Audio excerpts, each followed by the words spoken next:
ಶೀಘ್ರದಲ್ಲಿ ಒಳ ಮೀಸಲಾತಿ ಜಾರಿಗೊಳಿಸಿ ಸೀಗೂರು ವಿಜಯಕುಮಾರ್. ಸರ್ಕಾರದಿಂದ ಮಾಡುತ್ತಿರುವ ಜಾತಿ ಸಮೀಕ್ಷೆ ಕಾರ್ಯವು ಮುಗಿಯುವ ಹಂತದಲ್ಲಿದ್ದು, ಅತಿ ಶೀಘ್ರದಲ್ಲಿ ಒಳ ಮೀಸಲಾತಿ ಜಾರಿಗೊಳಿಸುವಂತೆ ಆದಿ ಜಾಂಬವ ಮಾದಿಗ ಕ್ಷೇಮಾಭಿವೃದ್ಧಿ ಸಂಘದ ಜಿಲ್ಲಾ ಉಪಾಧ್ಯಕ್ಷ ಸೀಗೂರು ವಿಜಯಕುಮಾರ್ ಒತ್ತಾಯಿಸಿದರು.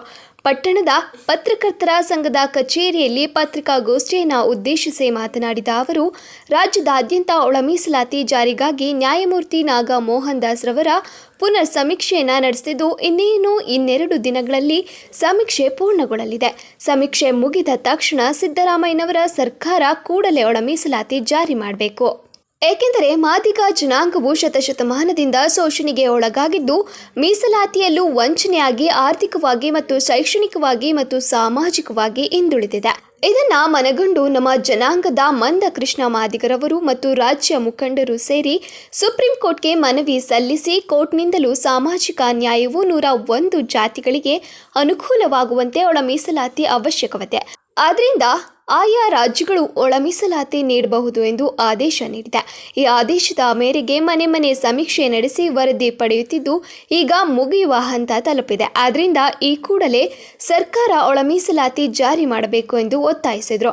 ಇನ್ನು ಇದೇ ವೇಳೆ ಸಂಘದ ತಾಲೂಕು ಅಧ್ಯಕ್ಷ ಚಪ್ಪರದಹಳ್ಳಿ ರವಿ ಸಿಜಿ ಮಾತನಾಡಿ, ಮಾದಿಗ ಸಮುದಾಯದ ಹಕ್ಕು ಮತ್ತು ಸ್ವಾತಂತ್ರ್ಯಕ್ಕಾಗಿ ಅನೇಕ ನಾಯಕರು ಸಾಕಷ್ಟು ಶ್ರಮಿಸಿದ್ದಾರೆ.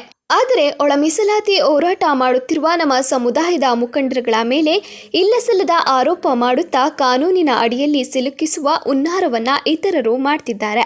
ಇದನ್ನು ಸಂಘಟನೆ ಖಂಡಿಸಿದ್ದಾರೆ ಎಂದರು.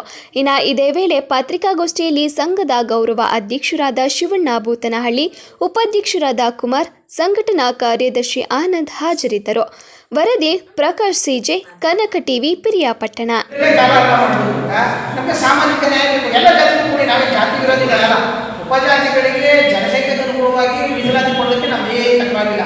ನೀವು ಎಲ್ಲ ಜಾತಿಗೂ ಕೊಡಿ, ಆದರೆ ಕೊಡೋದನ್ನ ಲೇಟ್ ಮಾಡಿಬಿಡಿ, ದಯವಿಟ್ಟು ಪತ್ರದಲ್ಲಿ ಕೊಡಬೇಕು ಅಂತಕ್ಕಂಥ ಒತ್ತಾಯ ಕೂಡ ನಾವು ಮಾಡ್ತೀವಿ. ಮತ್ತು ಅದರ ಜೊತೆಗೆ ಮೊನ್ನೆ ನಡೆದಂಥ ಈಗ ನಮ್ಮ ಮಕ್ಕಳು ಧರಣಿಗಳು ಮಾಡ್ತಾನೆ ಇದ್ದಾರೆ. ಕಾರಣ ಏನಂದರೆ 20-30 ಕೂಡ ಈ ಬೇಡಿಕೆಯನ್ನು ಪ್ರಾಣಿಗಳು ಕೂಡ ಇಟ್ಟಿದೆ. ಅದೇ ರೀತಿ ಒಂದು ಜಾತಿ ಕೋರ್ಟ್, ಸುಪ್ರೀಂ ಕೋರ್ಟ್ ಏನು ಆದೇಶ ಕೊಟ್ಟಿತ್ತು ಅದರ ಪ್ರಕಾರ ಇವತ್ತು ಮನೆ ಸಮೀಕ್ಷೆನೂ ಕೂಡ ಮಾಡಿ ಇವತ್ತು ಸಮೀಕ್ಷೆ ನಡೆಸಿ ಮುಗಿಯ ಹಂತಕ್ಕೆ ಬಂದಿದೆ. ನಾಳೆ ಲಾಸ್ಟ್ 29 ತಾರೀಕು ಮುಗಿಯ ಹಂತದಲ್ಲಿದೆ.